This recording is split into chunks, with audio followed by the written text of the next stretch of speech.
What up? My name is Nathan. I placed 5th at this year's tournament playing ABC Adventure Therion.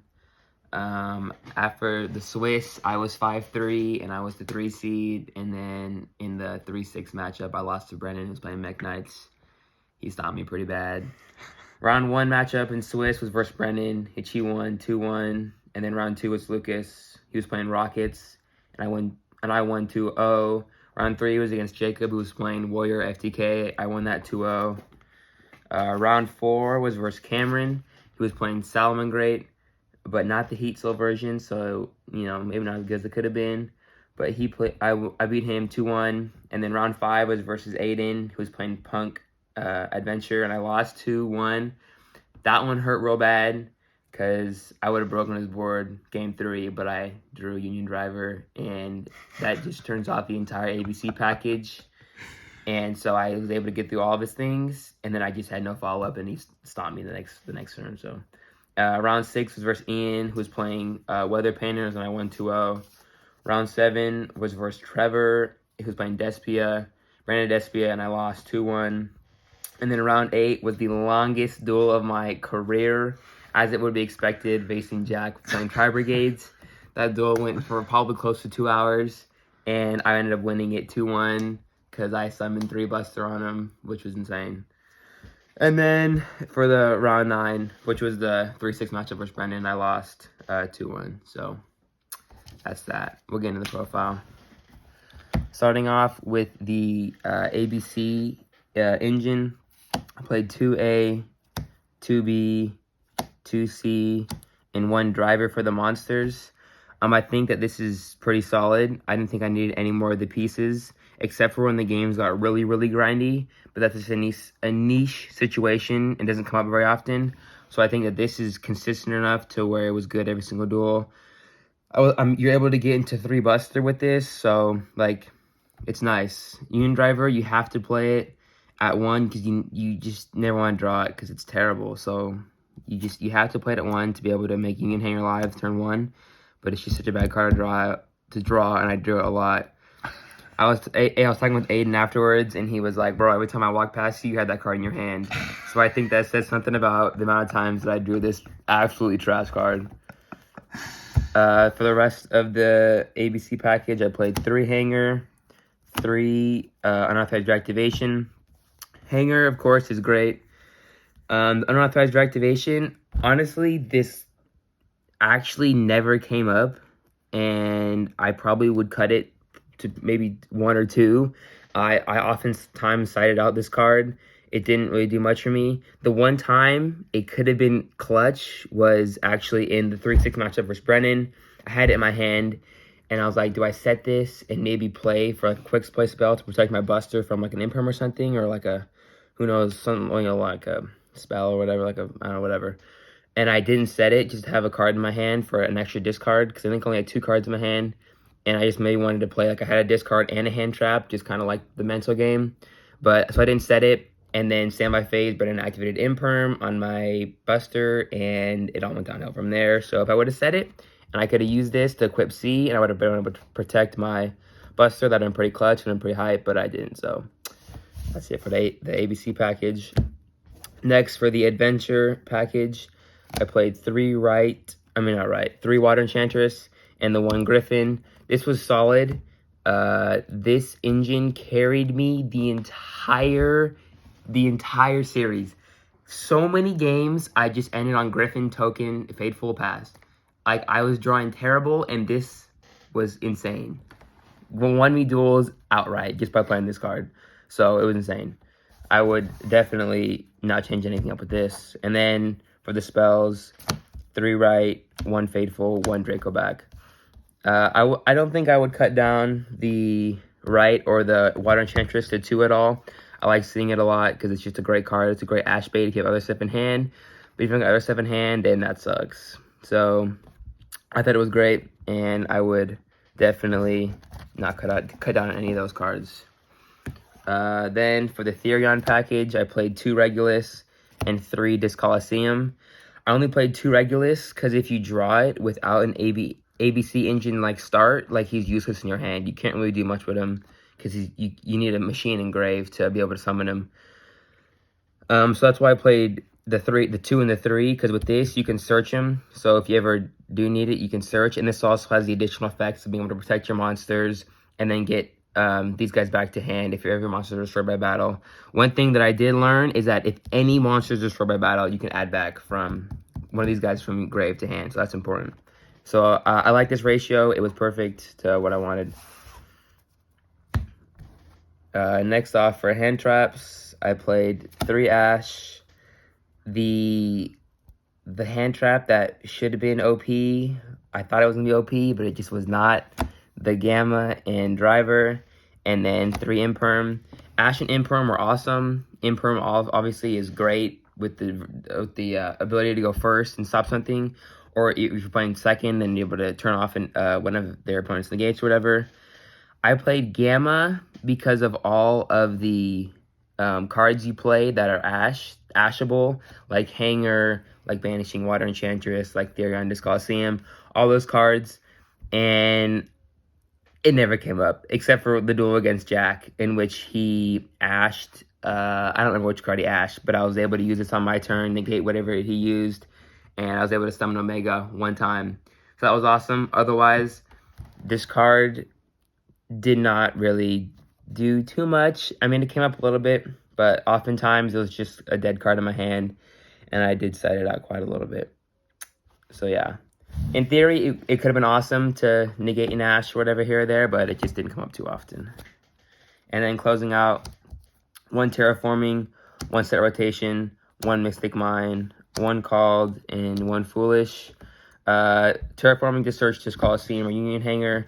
Terraforming is awesome. Set Rotation is awesome, especially if you draw it with the Adventure Engine, because if you put Hanger on your side and give your opponent Disc Coliseum, using the Dracoback equip spell, you can actually return the Disc Coliseum from your opponent's side of your field to your hand, and basically you get both the field spells with only 1 card. Mystic Mine, I kind of threw this in because it's troll, and I used it a couple times, once against Brendan and once against Trevor, and to be honest, like, I didn't really know how to out it myself, so every time I played it, I kind of just drawing cards until I drew a field spell, I guess. So that it came up, but I didn't really win. It just stalled me. Stalled my losses just a couple turns. Call of the Grave, because it's a great card. Foolish Burial, because you can send a piece or to make like King live, or to make Summoning Buster live, or you can send Water Enchantress to make her alive to banish it. So this card's also very good. And then next we'll go into the extra deck. I played 3 Buster. This card is awesome. I summoned all 3 in multiple duels, probably once against Cameron, once against Jack, and I think maybe once against Brennan. Like, I would not cut it down to 2. I liked having it at 3, and like my extra deck space wasn't that tight that I was feeling like I needed to cut it. So I definitely would run this at 3 again, and this is awesome. Next, Platinum Gadget. These are the Link 2s. Platinum Gadget, IP, Cyframe Lambda, Lila, and Phoenix. Platinum Gadget is for just the combo to summon an extra piece out of your hand for your generic combo. IP also for the generic combo, so that way you can link off with Gadget and IP on your opponent's turn to make, like a Appaloosa or whatever. And then it also makes, if you bust or tag out, you get extra pieces to be able to use IP to make a more negate Appaloosa or whatever. Lambda, in case I drew like really bad and I can only make a couple things, and I have like a Gamma in my hand. This came up actually a couple times when I was able to use Gamma by having this guy out, so that was cool. Lina, she was great. The ability to summon a light monster from your opponent's grave is nice to get extra link materials on board, so that was definitely good. And then Phoenix, of course, to be able to destroy back rows, always helpful. For the Link 3s, I just played 1 Unicorn. Great card. I don't think I ever used it, but it's in there for it's good. Link 4s, Appaloosa, Abramax, and Boral Sword. This was supposed to be an access code talker, but I never got one. And then I found out Trevor had one, but then Cameron swiped it, so I never got access code talker. Appaloosa, I actually don't think I ever made. Like, I literally full comboed twice. Once against Lucas and once against Trevor. Like the full Therion, ABC, and Brave. And then I think like maybe 3 other times I comboed with just half, like the ABC and then like a Therion, ABC, and Brave. So I actually didn't really ever have a chance to go into Appaloosa because my boards were always just so underwhelming that I really was never able to get out like IP and Platinum Gadget to be able to do anything. So I shouldn't make him very much. Mekk-Knight Abramax, this guy was clutch actually. Big body, can gain attack, does a lot of damage. Great card. I definitely would play him over Sword if I were to get Access Code Talker. Sword was alright. It came up, I think, one time to come up for a lot of attack. But yeah, I think Abramax out of these 3 was the best. I'm not going to get a shout out. What the heck? Oh, yeah. Jake let me borrow this. Unbelievable. And then, of course, he also let me borrow this. Underworld Goddess. I sort of maybe forgot about this card. It was kind of in the back of my extra deck, and I just kind of forgot about it.